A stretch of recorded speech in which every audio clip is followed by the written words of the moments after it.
At this point, we're either looking at teardown to figure out what's going on internally with the engine or an engine replacement. It is not uncommon, or it is not impossible for these engines to fail the CREC motors. The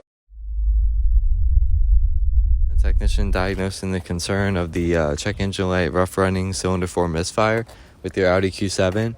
I just wanted to give you my word about what's going on instead of going through the advisor, just because it's easier for me to explain on the video than maybe to explain to an advisor and then for them to explain it back to you.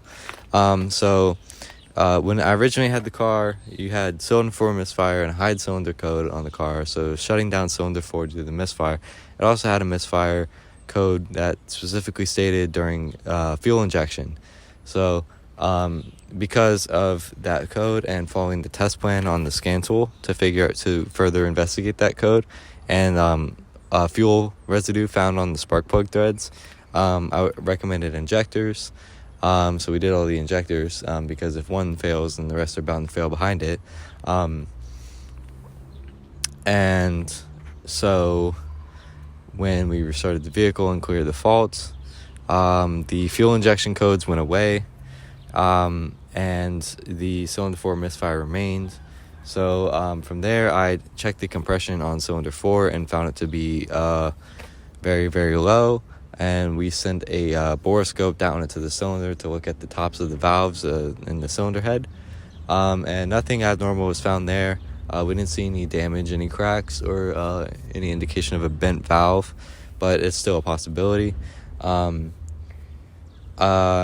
So then I recommended to do the full compression test, and we found that every cylinder except for cylinder 4 had good compression. Cylinder 4 was far below the pressures that the other ones were at. So at this point, we're either looking at teardown to figure out what's going on internally with the engine, or an engine replacement.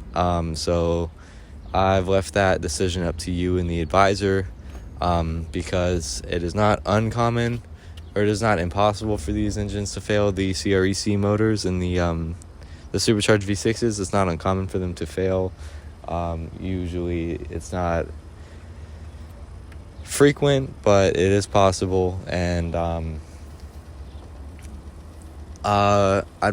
if there is a failure, I'd want to save you the time of paying for more teardown, more diagnosis, just to find out in the long run that you might need an engine. So I'm leaving that decision with that insight up to you to make with the advisor before proceeding to the next step. The leak down test, we did not do a leak down test on this vehicle. I just wanted to let you know that. It seems like there's a miscommunication, but you have not also been charged for a leak down test.